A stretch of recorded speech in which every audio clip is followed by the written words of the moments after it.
Das wird bis zu 3 Meter hoch und ist, weil es ja ständig mit Roundup behandelt wird, giftresistent. Das heißt, man bringt es nicht mehr weg. Mit nichts. Und jetzt haben sie inzwischen 40.000 Hektar schon aus der landwirtschaftlichen Produktion rausgenommen und weitere 400.000 Hektar sind betroffen.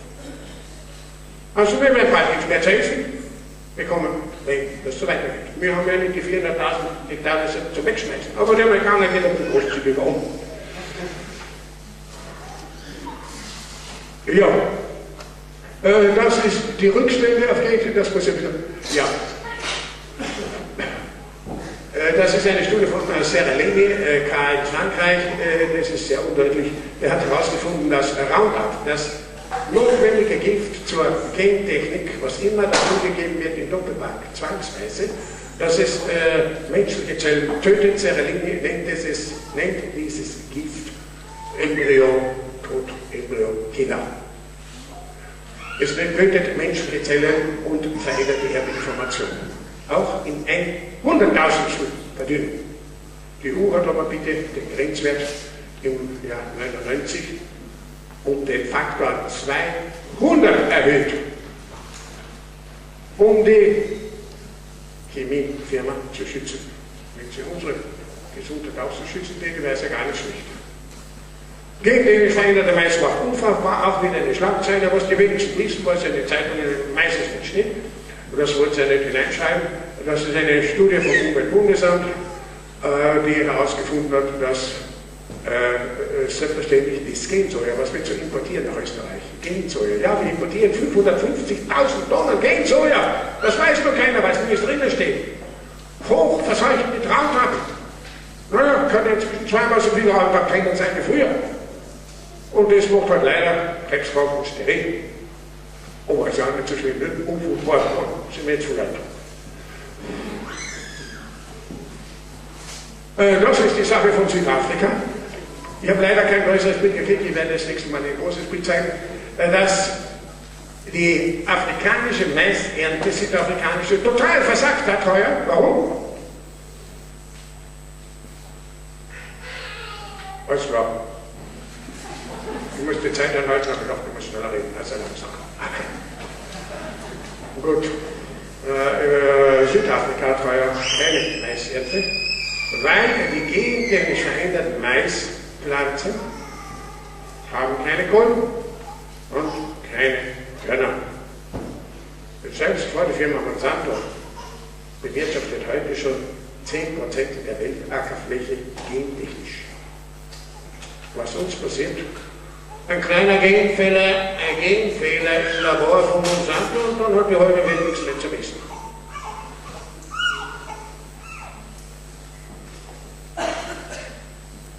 Der bekannte Autor Jeffrey M. Smith, ein Amerikaner, hat herausgefunden und ein Buch herausgegeben, Genetic Roulette, wo 65 Krankheiten drinnen stehen, die man bekommen kann, wenn man sich mit gentechnisch veränderten Lebensmitteln ernährt.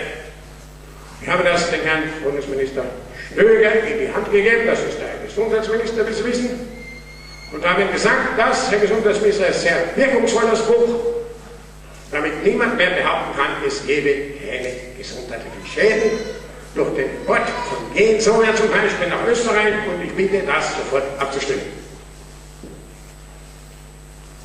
Ja, seine Reaktion war mäßig bis jetzt, aber das wird schon kommen. Wir brauchen viele Leute, dann wird es vielen bewusst, was wir hier machen und was wir hier tun. Wir waren auch in Genf bei der Menschenrechtskommission bei der UNO, und im dritten Anlauf erst ist es uns gelungen, dass die Menschenrechtskommission diese gentechnische Landwirtschaft als Menschenrechtsverletzung anerkannt haben. Aber erst musste die Nobelpreisträgerin Vandana Shiva dort sein, das war die dritte, die wir noch hingeschickt haben, die dann nachgewiesen hat, dass dort Hunderttausende von Bauern in die Schulden gekommen sind, vertreten worden. Und nach indischem Gesetz können sie sich nur der Schulden befreien, indem sie von hinten gehen. Jetzt haben sie 200.000 Selbstmord gemacht. Jetzt findet sogar die UNO, dass das nicht in Ordnung ist. Das ist doch fein.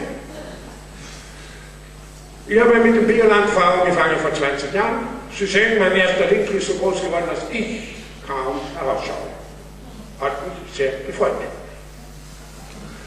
Und das wollte ich Ihnen zeigen, ich will Ihnen sagen, Biolandwirtschaft ist ein lebendes, kostenloses Sanatorium für alle.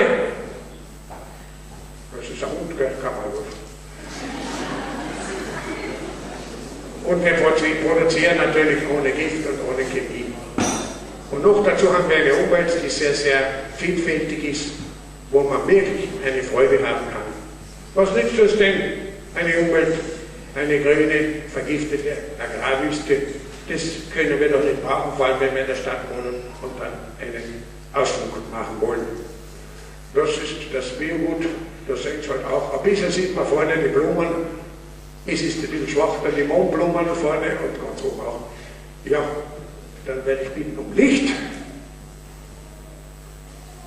Der Spruch ist ganz gut. Wir Menschen können niemals gesünder sein als die Tiere und Kulturpflanzen, die wir essen. Das ist ein sehr gescheiter Spruch. Wir können nicht gesünder sein als die Nahrung, die wir essen. Danke vielmals, bitte jetzt Licht.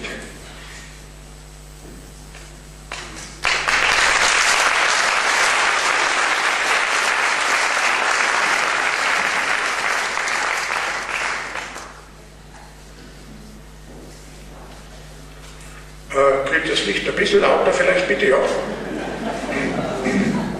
Ich sehe mir selber fast gar nicht. Ja, das wird, ja. Gut. So. Also die Biolandwirtschaft, das wissen Sie jetzt, die funktioniert ohne Chemie und ohne Gift. Also ohne Kunstdünger und ohne Gift. Ohne Kunstdünger, wissen Sie, was das für eine große Bedeutung hat, nämlich fürs Klima.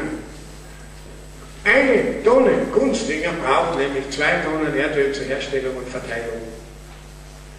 Oder anders ausgedrückt, würden wir Deutschland biologisch anbauen, würden wir mehr Energie einsparen als alle 20 Atomkraftwerke in Deutschland zurzeit produzieren. Mit denen ersporten können Sie jede biologische Nahrung viel billiger machen, wie jetzt die konventionelle oder die genveränderte. Und wir hätten natürlich viel, viel weniger CO2 in der Luft.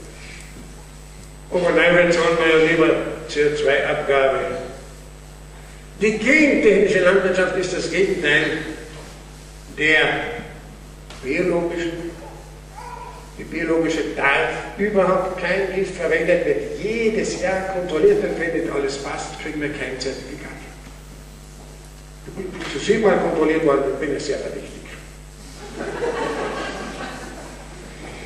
Die gentechnische Landwirtschaft bringt uns, und bitte merken Sie sich das ein, es ist nicht so funktioniert, aber das merken Sie sich, bringt uns einen dreifachen Tod zur Zerstörung. Warum? Erstens, Sie haben gehört, die Pflanze wird giftresistent gemacht. Was heißt denn das? Da haben sie Pflanzen im Werksgelände der Firma Monsanto gefunden, das ist die Giftfirma in Amerika mit 18.000 Mitarbeitern, die 10% der Weltackerfläche gentechnisch verändert hat. Also diese Pflanzen sind giftresistent, weil sie sind im Werksgelände gewachsen. Und mit Hilfe der Gentechnik, was sollen sie machen? Sie haben ein Material von diesen Pflanzen genommen, haben seine Gewebe ganz gekocht und dann haben wir ein paar Goldkügelchen dazu gemischt und mit Hilfe der Genkanone haben sie also das hineingeschossen in die Zelle der Sojabohne. Jetzt haben sie gehabt eine giftresistente Sojabohne. Ja? Und diese giftresistenten Pflanzen, die bevölkern jetzt 10% der Weltackerfläche. Sie haben sich zusammengetan mit dem damals größten Saatguthersteller Pioneer. Und dann haben sie noch für $7 Milliarden Saatgutfirmen aufgekauft, damit die anderen Leute nichts anderes mehr kaufen können. Und warum hat diese Gensojabohne so einen Siegeszug angetreten.